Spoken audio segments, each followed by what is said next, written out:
जय हिंद दोस्तों, success stair classes में आप सबका स्वागत है। देखिए, आज हम अपने सिंपल इंटरेस्ट का एक टॉपिक आपको कराते हैं। ध्यान से देखिएगा। साधारण ब्याज जो होता है वो प्रति वर्ष काउंट होता है। देखिए, इसमें तीन बातें होती हैं। एक होता है आपका मूलधन को पी से डिनोट करते हैं, ये हमेशा रुपीज में होता है। एक होता है आपका दर जो होती है वो परसेंटेज में होती है, इसको आर से डिनोट करते हैं। एक होता है हमारा समय को टी से डिनोट करते हैं, ये हमारा वर्ष में होता है। तो देखिए, इसी कंसेप्ट को फॉलो करते हुए मैं आपको इसके ऊपर कुछ कंसेप्ट बताना चाहता हूं। देखिए, पहले यदि मुझे किसी व्यक्ति ने मूलधन के रूप में 2,000 रुपये दिए और उसने बोला कि जो दर है, दर में 5% लूंगा, और समय हो गया हमारा 2 ईयर, 2 वर्ष का समय लेता है, और हमसे पूछता है कि साधन ब्याज कितना होगा। तो देखिए, इसको मैं प्रतिशत के बेस पे सोल्व करूंगा। जो मूलधन होता है अपने आप का 100% होता है, तो 100% की वैल्यू गिवन है 2,000 रुपये। 0 से 0 कैंसिल, तो 1% की वैल्यू कितनी आ गई? 20 रुपीज़। इसी प्रकार जो हमारा सिंपल इंटरेस्ट होता है वो रेट और टाइम का मल्टीप्लायर होता है। ऐसा ही इक्वल टू रेट कितना हमारा 5% और 5 टू जा 10%। इट मीन्स दैट मुझे जो है 1% का 10% लगे तो 10 से मल्टीप्लाई करना होगा। 10%, 10 ही कम 10, इधर भी 10 से मल्टीप्लाई करेंगे तो कितना हो गया? 200 रुपये। तो देखिए, हमारा ऐसा ही कितना आया? 200 रुपीज़। देखिए, अब इसी कंसेप्ट पर मैं आपको क्वेश्चन बताता हूं। इसमें दिया है मूलधन आपका 5,000 रुपये है, दर आपकी 10% है और समय 2 साल का। तो हमसे इसमें ऐसा ही पूछा है, ऐसा ही, और आपसे पूछा है अमाउंट बोले तो मिश्र धन होता है आपका। ये दोनों चीज़ें हमसे पूछी हैं। तो देखिए, सबसे पहले मैं ऐसा ही निकले, क्योंकि अमाउंट कब निकलेगा? अमाउंट इजिकल टू होता है प्रिंसिपल प्लस ब्याज, या हम हिंदी में कह सकते हैं कि मिश्र धन बराबर मूलधन प्लस ब्याज। देखिए, तो ब्याज निकालने का मैंने आपको बताया था। जो हमारा मूलधन होता है वो अपने आपका 100% होता है। 100% की वैल्यू है आपकी 5,000 रुपये। 0 से 0 कैंसिल, तो 1% इक्वल टू हो गया हमारा 50 रुपये। इसी प्रकार हम ऐसा ही निकाल लेंगे। ऐसे ही मैंने आपको लास्ट क्वेश्चन बताया था, रेट और टाइम का मल्टीप्लाई होता है। रेट हो गया हमारी 10% और टाइम है 2, तो कितना हो गया? 10 दूनी 20%। तो 1 को 10 करने के लिए 20 से मल्टीप्लाई करेंगे। देखिए, 20 इसमें 20 से गुना कर दो, 2 पंजे 10, तो ये आपका आ गया 1,000 रुपये। इसी में अमाउंट कैसे निकल रहे? मैंने आपको बताया था अमाउंट इजिकल टू होता है प्रिंसिपल प्लस एसआई। हमारा प्रिंसिपल कितना था? 5,000 रुपये, प्लस एसआई कितना है हमारा? 1,000 रुपये। तो हमारा अमाउंट ओवरऑल कितना हो गया? 6,000 रुपये। देखिए, इसी प्रकार अब हम नेक्स्ट क्वेश्चन पर चलते हैं। तो देखिए, एसआई का हम आपको नेक्स्ट टाइप कराते हैं। ये टाइप 2 है। इसमें लिखा है क्वेश्चन, मैं इसका सोल्व करता हूं। देखिए, विद इन सेकेंड कोई धन 30 वर्षों में अपने आप का 4 गुना हो जाता है। मैंने माना कि धन वो 100 है, 4 गुना हो गया अर्थात 400 हो गया। तो ऐसा ही में हमें स्पेशली ये देखना है कि वो धन कितना ऐड हुआ। देखिए, कितना ऐड हुआ? 30 वर्षों में वो ऐड हुआ हमारा 300 रुपये। फिर पूछा है, तो बताइए कि वह धन कितने वर्षों में अपने आप का 7 गुना होगा। मतलब 1 से कितना हो गया? 700। कितना ऐड हुआ? 600। तो देखिए, ये इसका कितना गुना है? 2 गुना। इसी प्रकार मैं इसका भी क्या कर दूंगा? 2 गुना। ये आ गया आपका 60 वर्ष आंसर। तो इसी प्रकार हम नेक्स्ट क्वेश्चन पे चलते हैं।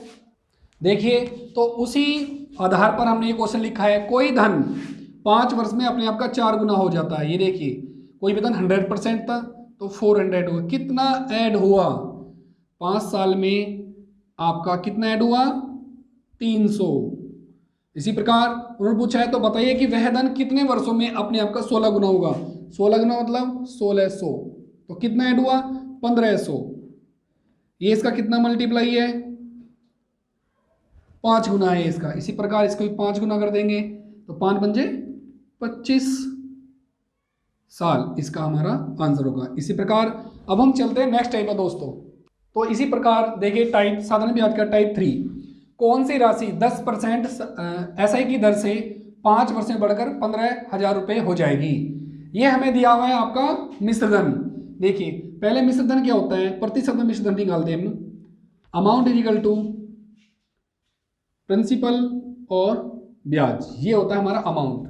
प्रिंसिपल अपने आप का 100% होता है, ब्याज क्या होगा SI रेट और टाइम का मल्टीप्लायर। रेट कितनी है 10%, टाइम 5 साल, तो 5 धम 50%। अपने आप का 100% होता है मूलधन, 100 प्लस 50%, तो कितना हो गया 150%। 150% प्रतिशत में 150% है, और वैसे रुपए में 15,000 है। इससे ये कैंसिल हो गया, तो 1% की वैल्यू कितनी होगी 15 एकम 15, 15 एकम 15। 100 मुझे क्या चाहिए, कौन सी राशि, कौन सी राशि मतलब ये हमसे पूछा है मूलधन। मूलधन होता है अपने आप का 100%, तो इसमें 100% बनाने के लिए हम 100 से मल्टीप्लाई करेंगे। इसी प्रकार इसमें भी 100% से मल्टीप्लाई करेंगे, तो ये आ गया हमारा 10,000 रुपये। अब देखिए हम नेक्स्ट क्वेश्चन देखते हैं। तो देखिए साधारण ब्याज के हम नेक्स्ट टाइप 3 पर चलते हैं। उसका एक क्वेश्चन ये है, देखिए आप, इन्होंने कहा यदि 5% प्रति वर्ष की दर से साधारण ब्याज पर उधार ली गई राशि एक निश्चित राशि का मिश्रधन 4 साल में 1020 हो जाता है, तो उधार ली गई राशि बताइए। अर्थात इन्होंने हमसे क्या पूछा है, मूलधन पूछा है। तो देखिए 4 साल में मिश्रधन होता है अपने आपका 100% प्लस, ये देखिए मैं यहाँ पर ऐसा ही निकाल रहा हूँ, 4 गुना 5%, ये होगा हमारा 20। तो टोटल कितना हो गया, ये हमारा टोटल प्रतिशत में हो गया हमारा मिश्रधन, और रुपयों में कितना दिया हुआ है 1020 रुपये। तो देखिएगा हमारा 120%, 120% की वैल्यू हो गई हमारी 1020। देखिए मैं इसे कैसे सोल्व करूँगा, कैलकुलेशन देखिए 120% को मैं प्रतिशत में लिख सकता हूँ 120/100, कैंसिल, 2 छिक्का 12 है, 2 पंजे 10, 6/5। तो यदि मैं इसको 6/5 लिखता हूँ तो इसका उल्टा करके मैं मल्टीप्लाई कर सकता हूँ। देखिए 6 कम 6, 4 6 7 42। तो ये कि हमारा डायरेक्टली हमारा मूलधन आ जाएगा, मूलधन बराबर 17 पंजे 85, 850 रुपये। देखिए इस क्वेश्चन का मैं एक बार ओवरव्यू देता हूँ आपको। इन्होंने बोला है कि 5% प्रति वर्ष की दर से साधारण ब्याज पर उधार ली गई एक निश्चित राशि का मिश्रधन 4 साल में 1020 रुपये हो जाता है, तो उधार ली गई राशि क्या होगी। देखिए 100% होता है मूलधन अपने आप का, ये हमारा प्रिंसिपल है और ये हमारा SI है, तो ओवरऑल कितना हो गया 120%। 120% को मैं भिन्न में 6/5 लिख सकता हूँ, यहाँ पर मैं 5/6 से मल्टीप्लाई कर दी, तो हमारे के मूलधन कितना हो गया 850 रुपये। इसी टाइप के अब हम नेक्स्ट क्वेश्चन देखते हैं। तो देखिए इसी टाइप को देखते हुए हम नेक्स्ट इस क्वेश्चन पर जाते हैं। यदि मूलधन और 5 वर्ष के साधारण ब्याज का अनुपात इतना है, ये हमें गिवन है कि आपका प्रिंसिपल और SI 10:3।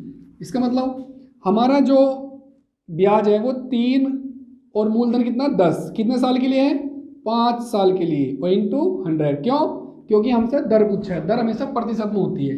तो देखिए इसको कैंसिल आउट कैसे करेंगे हम, 3/50 इंटू 100, 50 दूनी 100, ये आ गया हमारा 6% दर।